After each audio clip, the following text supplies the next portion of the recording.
A lot of world leaders, including the elites, have used media representation to manipulate the masses by giving away certain specific information while also holding back on another aspect that is ideal to that information that they released originally to the public. This is a sort of manipulation technique that a lot of people that are in the leadership ranks up there at the top have used for a very long time. And of course, banning certain books from the Bible would also serve as a means of control over the masses in a kind of way for the people that did have this power. And that is the reason why today 14 books are missing from the original text of the Bible. These books are now called Apocrypha, hidden away from the public. Why?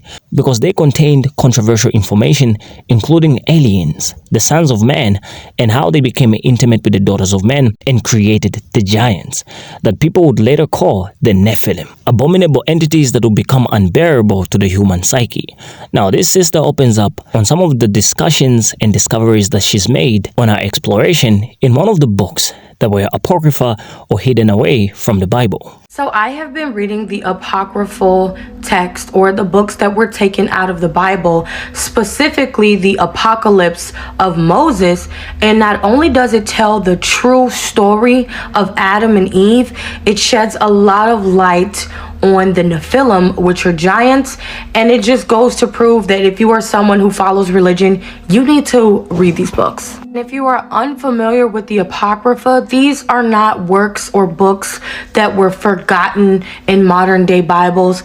They were actually taken out by a single religion that I will not name for controversial reasons, only because they did not align with what they wanted people to know. And as someone who has been studying these specific books that were taken out of the Bible, I will tell you firsthand that they contain so much information that it will blow your mind. Not only do they talk about the true origin of giants or the Nephilim, they go into detail as to what happened between Satan and God. And now I am on the story of Adam and Eve and what they really did, what really happened, and how they were dealt with. If you are interested in learning about the Apocrypha, you can go to some of my videos where I talk about each one in book by book. But this specific one is going to be about the Apocalypse of Moses, or the true story of Adam and Eve. Now, if you are familiar with the real story of Adam and Eve, it goes as Adam and Eve were in this sanctuary and garden, and God made them so pure, and a serpent came and whispered to Eve. Eve ate the apple, and so did Adam. And in doing so, they realized that they were given all this knowledge, and they were shamed because they now know that they are naked, which God tried to hide them from. And that's pretty much where the story ends. That is the watered down version that is told in multiple religions to try to shield you from what really happened and what Adam and Eve really created. Mind you, this apocryphal text is multi-cross-referenced in many other apocryphal works in different religions. So not just the English version of the Apocrypha, but the Hebrew and Aramaic, it's everywhere but where it needs to be, which is in modern day religion. So I'm going to tell you the real story. People are aware that Adam and Eve created Cain and Abel, and Cain and Abel were the sons that one killed the other out of jealousy. But what people don't know is that Adam and Eve actually had 30 sons and 32 daughters. Cain and Abel were brothers, but they also had twin sisters. In the Apocalypse of Moses, Adam and Eve are speaking to their daughters, these 4 specific bloodline of them, and telling them the story of when God casted them out of the garden. The first thing that is not really correlated well when it comes to the story of Adam and Eve is why Eve ate the apple. It was not because a snake came to her. In the Apocrypha, it says that the actual Satan came to her with a serpent tongue and told her to eat the fruit. So the devil whispered to her and betrayed her and said to eat the fruit, and she ate the fruit. But when she did so, she promised the devil with the serpent tongue that she would also make Adam eat the fruit. So once she ate the fruit, everything in the garden died, except for the fig tree, where she got the fruit from, and this is where she found the clothes to cover herself. A lot of people don't realize that Eve was by herself and Satan took the form of another angel, but he used a serpent's tongue to persuade her to eat the apple. And when Adam came back, she did the same to Adam, and that is why Adam ate the apple. After they ate this fruit, God came with them to the archangel Michael, and he came to them in a chariot within 1 hour, and he bestowed upon them their punishments. God banned them from the garden because not only did this apple let them know that they were naked, what that really was they found lust and they fornicated. So because they fornicated, God told them he is banning them from the garden, and he also gave them their own separate punishments. God turned to Eve and said that you will bear children. You will have these pains in your loins, and you will not be able to get past this pain, for you will feel it for hours and hours to come until you bore a child. And he looked to Adam, and Adam's punishment was pretty much, hey, I'm gonna kick you out the garden too, and you need to stand by your wife, but you will be dealt with pain and you will have sickness, and every time you work there will be nails that scratch your hands, and you will go tired, you will grow fat, and you will grow poor. God then goes on to tell them that one day I will rescue you. One day you will receive my mercy, but not anytime soon. And Adam and Eve go through this eternal cycle of Satan tricking them and then them die because of it, right? Like this whole life cycle, because Adam and Eve lived for 950 years. Also separated, and that's when she gave birth to Seth, Cain, and Abel, as well as their 2 daughters, which did not know anything that their parents did. Adam and Eve were well aware that Cain and Abel, one would kill the other, because Eve had a dream about the other drinking the blood and spitting it out, which really signified them killing each other. And in doing so, they created a murderer. And this murderer went on to have wickedness in his blood and his bones, and thus he gave forth to the mighty men, the Nephilim. So the hidden books of the Bible contain so much information that it is almost impossible to ignore. In my last video, I told you about the real story of Adam and Eve that is found in the Apocrypha, or the books of the Bible that were taken out during a certain period of time where a certain religion wanted everyone to conform to one idea and belief of Christ. I'm not going to name that religion, but when this happened, they took out the most controversial and eye-opening books of the Bible, and I have been going through them with you, and as per request, I said I would do a part 2 to the real story of Adam and Eve. Also, let me just preference that I am sick as a dog. My household is sick, so that is why I look uncanny valley right now. So just sidebar that, and let's get into it. So if you want to watch the previous video before I start with where I left off about the real story of Adam and Eve, just scroll right before this one on my page and you'll know where I'm starting from. So where I was at in the last video is that Adam and Eve actually in fact had more sons and more daughters than the Bible said that they did. They actually had 30 sons and 32 daughters. 2 of these twin sons, which everyone knows, are Cain and Abel, and everyone knows that Cain killed Abel. A lot of people don't know that they had another son named Seth that was given to Eve to replace Abel after he died. The scripture literally reads, "Here is your son Seth in place of Abel. Rejoice, God has given you another." Now this is gonna blow your mind because I know a lot of people reference something called the Nephilim. And if you are familiar with the Nephilim are giants. And in the book of Enoch, they are referenced as being born of fallen angels and humans. Because in the book of Enoch, which takes place before Genesis, actually fallen angels fell to earth and mated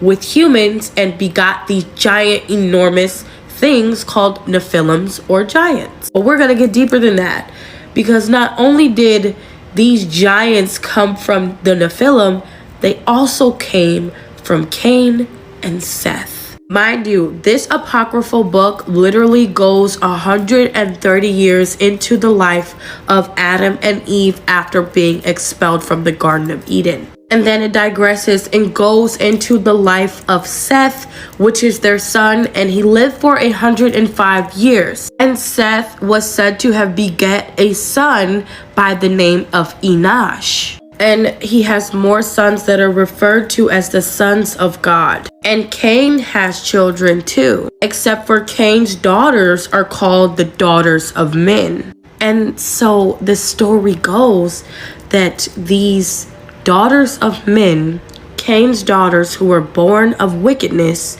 were able to tempt the Sethites, which were Seth's gods of the sons. So in layman terms, Canaan's wicked daughters tempted God's angels off the mountains to come down to earth. Mind you, Cain's wicked daughters were called the Cainites. The Sethites would be Seth's gods of the sons, or the sons of God. And so the Cainites purposefully tempted the Sethites off the mountain down to the valley with the instigation of the Genun, who was the son of Lamech. Lo and behold, what did the Genun do? They created musical instruments, and they also invented war, as well as instruments of war. And so you have these Cainites who were the descendants of Cain, who was a murderer because he killed his own brother Abel, and they were said to be extremely wicked, and they were murderous and even did incest. And after they seduced the Sethites, which were the sons of God, they created the Nephilim, or the mighty men that you hear talked about in Genesis 6. And then in the rest of these books, you have the destruction of Jerusalem and what they call a fight through the Titan. So if you have ever heard of the Nephilim or the Book of Enoch, it is the same. It just gives these fallen angels a specific name, and the humans that they mated with are a specific name, and it tells what happened before the great deluge. So how do you feel knowing that this real story of Adam and Eve, their sons and daughters, are the ones who corrupted mankind and caused the people, the fallen angels from heaven, to create the Nephilim? That's why these are stolen books of the Bible. Now let's talk about control, an aspect that why these books might not have been included. In the annals of history, the nexus between religious organizations and the control of information has been a topic of personal interest and concern. While religion at its core seeks to guide individuals towards spiritual enlightenment and moral rectitude, the wielding of power by certain individuals, entities, through the selective dissemination of knowledge warrants closer scrutiny. So central to the discussion is the recognition that information is power. Information is power. So every time you have information about something, you are a powerful figure, of course. Throughout history, religious institutions have wielded considerable influence over the masses by controlling the narratives, doctrines, and texts deemed permissible for public consumption. So by holding away certain information from the public, they're able to exercise that power in a way. One poignant example is the exclusion of certain books from religious texts, such as the Bible, of course.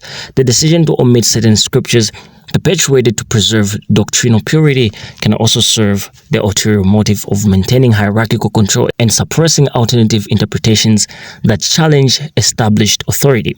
Now, this is one of the major reasons as to why people even say maybe Christianity might be the original or religion, or rather an ideal religion, because of the suppression of certain information from the public.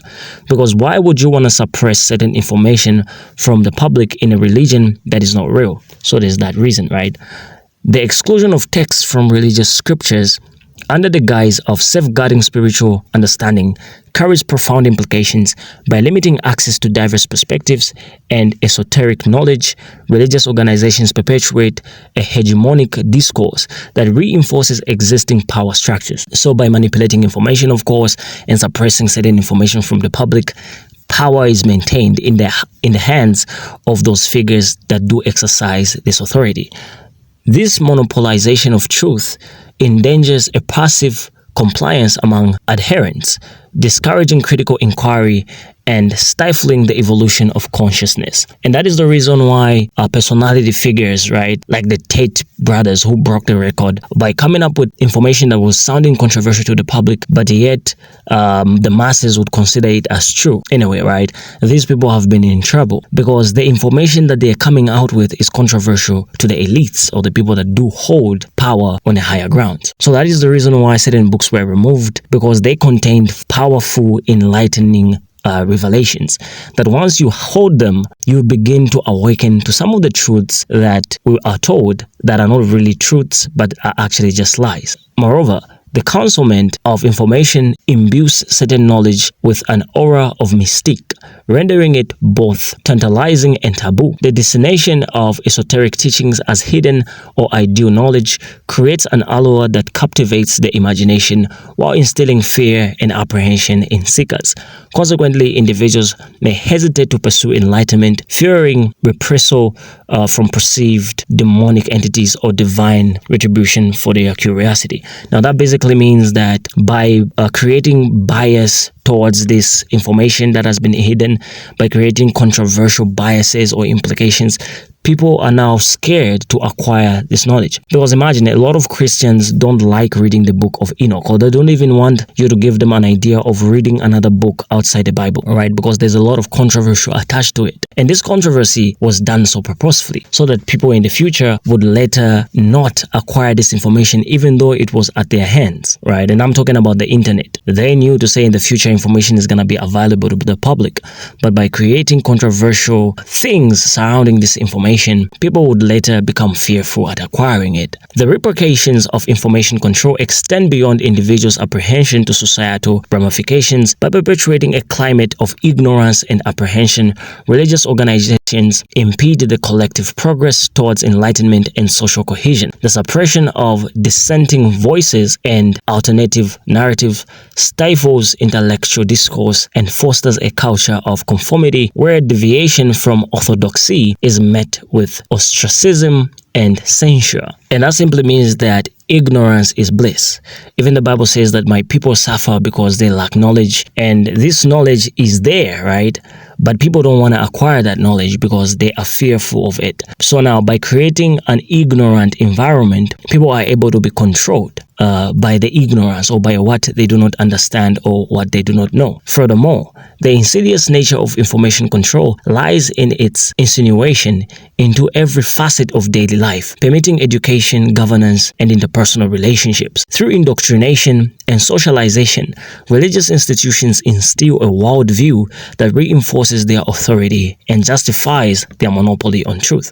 This insidious manipulation of consciousness creates a docile populace, susceptible to manipulation and exploitation, perpetuating a circle of dependency and subservience. So I wasn't gonna get into one of the books that was removed from the Bible, but I was just talking about the ramifications and implications of information control. Because a lot of people ask, why were these books removed? You can't find the ideal information as to why this was done, but just think about certain information that is being held away from the public by political leaders to assert control over them. And this is why TikTok is being banned in certain countries, because TikTok has given voices to the voiceless. If you have that aspect in a society that you want to rule and govern, then you have to abolish certain things or ideals or principles among the people for you to rise to that power and control. And that's what is happening in the manipulation of acquiring information from certain books such as the Bible. And that is why they removed it and closed the chapter on those 14 books. But you tell me what you think about today's discussion in the comment section and whether you agree with these reasons that we have given to you. And with that being said, do you know some of the books that were removed from the Bible apart from the book of Enoch and some other books you might have heard in today's discussion? Leave your thoughts in the comment section. I'll see you in the next video of our segment. Please like, share, and subscribe. Signing off for now. Take care.